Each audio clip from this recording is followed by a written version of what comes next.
Dosa-dosa VOC di Indonesia. DOC memaksa rakyat hanya menjual rempah-rempah kepada mereka. Harga beli sangat murah, sedangkan di Eropa dijual kembali dengan harga yang sangat tinggi. Rakyat dan kerajaan dilarang berdagang dengan pihak lain. Bahkan, produksi rempah dibatasi, dan kelebihan tanaman dihancurkan melalui Hongi Tokten di Maluku. Dampaknya, rakyat tidak memperoleh keuntungan yang layak. Kemiskinan meluas di kalangan petani. Dan, kekerasan menimpa siapa saja yang berani melanggar aturan VOC. Kerja paksa Rodi. Rakyat dipaksa bekerja tanpa upah.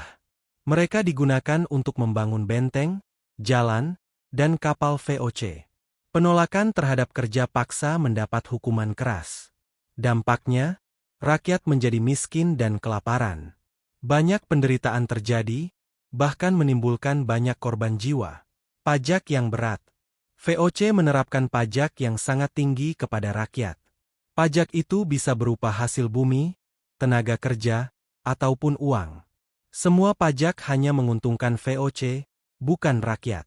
Dampaknya, rakyat semakin miskin. Dan akhirnya, menimbulkan berbagai perlawanan terhadap VOC. Perampasan tanah dan kekayaan.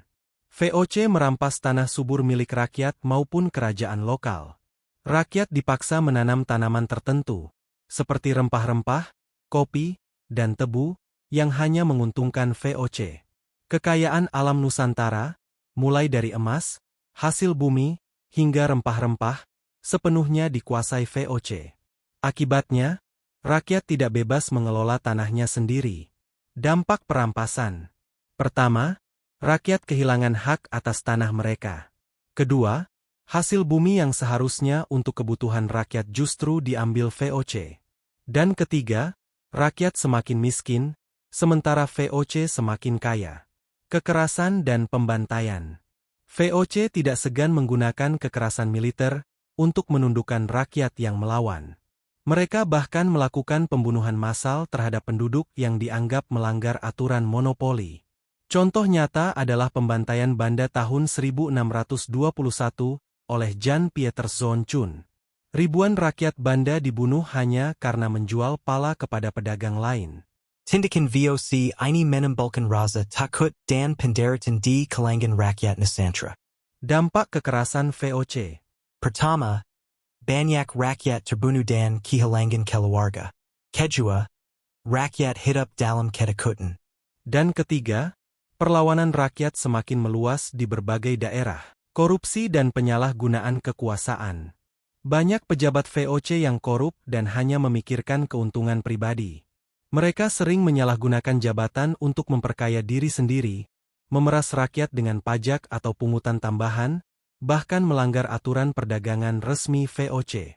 Korupsi yang merajalela ini membuat VOC semakin buruk reputasinya, hingga akhirnya bangkrut pada tahun 1799. Dampak korupsi VOC. Pertama, rakyat semakin menderita karena beban pajak dan pungutan tambahan. Kedua, kekuasaan VOC semakin sewenang-wenang.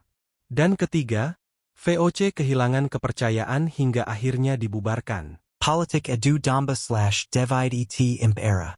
VOC menggunakan strategi memecah belah dan mengadu domba antar kerajaan maupun kelompok masyarakat di Nusantara.